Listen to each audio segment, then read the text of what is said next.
ต่อไปมาดูข้อที่2นะครับข้อที่2ก็จะเป็นในส่วนของกราฟของ Go Spot นะครับโดยโจทย์บอกว่าให้นับลักษณะของ Impulse ขาลงของชุดคลื่นสวิงของ Time Frame Week นะครับซึ่งเดี๋ยวผมเปิดภาพของ Go Spot ขึ้นมาจะได้ชัดเจนนะครับคือภาพตรงนี้มันไม่ชัดนะครับฉะนั้นมาดูคีย์หลักของโจทย์ก่อนโจทย์ผมบอกว่าให้นับ Impulse นั่นแสดงว่าเวลาเรานับ Impulse ต้องนับอะไรฮะ1 2 3 4 5อันนี้บอกฝึกให้ฝึกนับขาลงเฉยๆนะครับฉะนั้นโครงสร้างของ Go Spot ในภาพใหญ่เป็นอย่างไรเนี่ยต้องไปเปิดกราฟพิจารณากันอีกทีนะแต่ตอนนี้ผมจับส่วนหนึ่งของ Go Spot เพื่อมาทำการตัวอย่างนับคลื่นให้เราเห็นนะครับว่าควรจะมีเทคนิคการนับอย่างไรนะครับเดี๋ยวผมเปิดภาพของ Go Spot ให้ภาพใหญ่มากขึ้นนะครับนี่นะครับ Go Spot นะ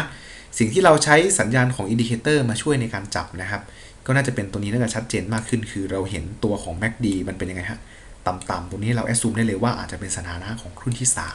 3ถูกไหมครับตรงนี้น่าจะเป็นสถานะของคลื่นที่3ชุดนี้ที่ทิ้งตัวลงมายาวๆเนี่ยแล้วก็ Divergence เกิดขึ้นเมื่อเทียบกับคลื่น3เนี่ยทั้งยวงเนี่ยมันน่าจะบ่งบอกถึงสถานะของคลื่นที่5นะถูกไหมนะครับเดี๋ยวเราเข้าไปเจาะรายละเอียดทีละจุดกันนะครับ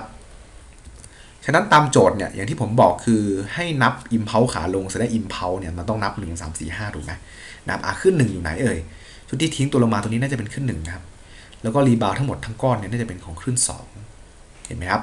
คลื่น2นะเอาเทคนิคอะไรมาจากคลื่น2มาฮะตัวที่ไวเนาะราคาทำเห็นไหมฮะ lower high indicator ทำไงแถวนี้เนาะน่าจะทำ high high นะ high ตัวนี้ช่วยได้นะครับช่วยได้เอา hidden มาช่วยจับนะครับโดยคลื่น2ปรับตัวเป็นรูปแบบอะไรครับผมขออนุญาตลบตรงนี้ก่อนนะคลื่น2ปรับตัวเป็นรูปแบบอะไรครับลองดูซิก็จะเป็น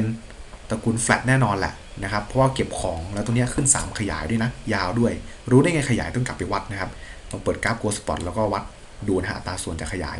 1นะครับตัวนี้ก็จะเป็นอะไรฮะ A ถูกไหมทั้งก้อนเนี่ยเป็น B นะครับแล้วก็เป็นก้อนของ C ขึ้น2เป็น flat ถูกไหมครับรู้ได้ไงเป็น flat นะครับ1 A นะครับ B เห็นไหม B มัน retest เป็นไงมากกว่าเท่าไหร่มากกว่า 61.8% ของ A เห็นไหมเราเห็นขา A ขา B แล้วก็รู้แล้วว่า B มันต้องมากกว่า 61.8% ใน B ก็เหมือนกัน B นี่คือซับเว็บย่อยด้วยอะไรอันนี้ก็จะเป็น A เล็กของ B ถูกไหม B เล็กของ B เห็นไหมเราได้ A ได้ B B มัน retest เป็นไงมากกว่า 61.8% ของ A นั่นแสดงว่าตระกูล flat แน่นอนอันนี้ต้องเป็น C ของ B โอเคไหมครับสรุปคือขึ้น2ปรับตัวในรูปแบบของน่าจะเป็นรูปแบบของ common flat เนาะอันนี้ชุด A นะครับ B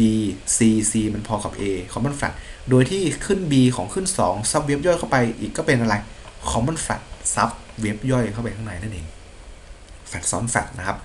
ส่งผลให้เกิดขึ้น3ทิ้งตัวลงมานี่นะครับขึ้น4เป็นอะไรละดูขึ้น4สิขึ้น4ได้ปรับตัวแบบอะไรฮะขออนุญาตเปลี่ยนปากกาเนาะขึ้น4ตัวนี้น่าจะเป็นขา A นะครับ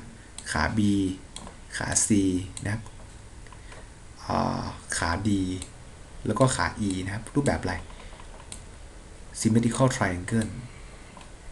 โอเคไหมถ้าสังเกตดูดีมันจะมีเหมือนมี3เว็บย่อยนะครับ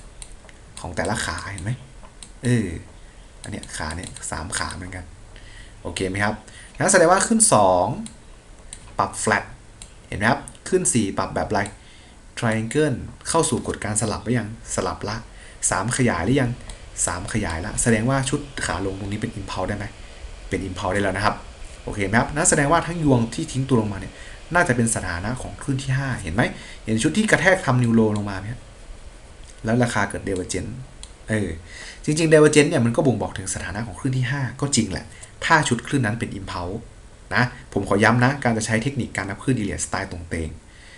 MACD จับคลื่น3 MACD จับคลื่น4ตัวคลื่นที่ Y จับคลื่น2หรือจับคลื่นย่อยก็แล้วแต่เราจะทำอย่างนั้นได้เราจะใช้อินดิเคเตอร์ในการจับสถานะคลื่นได้คลื่นนั้นต้อง make sure ก่อนว่ามันจะเป็น impulse wave จริงๆถ้าเป็น impulse wave เราสามารถใช้สัญญาณอินดิเคเตอร์ในการมาจับวัดสถานะคลื่นได้นั่นเองโอเคไหมครับมาดูสถานะของคลื่นที่5นี้คลื่น5ปรับตัวแบบไรครับนี่คือคลื่น1ของ5นะครับ2ของ5เห็นไหม3ของ5 4ของ5แล้วก็ทิ้ง5ของ5ขึ้น5ปรับแบบอะไรเนี่ยถ้ามี4โอเวอร์แลปขึ้น1ล่ะเนี่ยมันคือปลายขึ้นไงฉะนั้นการเกิด terminal impulse wave สามารถเกิดขึ้นได้แต่เดี๋ยวก่อน Terminal Impulse Wave มีกฎทุกอย่างเหมือน Impulse Wave ยกเว้นแค่4 Overlap หัว1และขึ้นย่อยภายในมีแค่3ขึ้นแต่เห็นไหมขึ้น2ขึ้น4ไม่ได้สลับกันแสดงว่ารูปแบบนี้จะเข้าสู่ในรูปแบบของ ending diagonal นั่นเองนะครับนั้นรูปแบบนี้จะเป็น ending diagonal แทน terminal impulse wave นะครับซึ่งไม่ใช่ terminal impulse wave นะครับโอเคไหมครับปลายของคลื่น5เกิด ending คือ4 overlap 1ในขณะในการ2กับ4ปรับบริบทในการซื้อหุ้นคืนเหมือนกันนะครับ1 3 5ไม่ได้มีขึ้นใดขึ้น1ขยายแสดงว่ามันผิดกฎของ terminalมีกฎทุกอย่างเหมือน impulse อย่างที่ผมบอกยกเว้น4 overlap หัว1และขึ้นย่อย subwave มีแค่3คลื่นนะครับฉะนั้นถ้าผิดกฎ terminal รูปแบบตัวนี้จะเป็น ending diagonal ทันทีนะครับโอเคไหมซึ่ง ending diagonal สามารถเกิดขึ้นที่สถานะปลายขึ้นไม่เหมือนกัน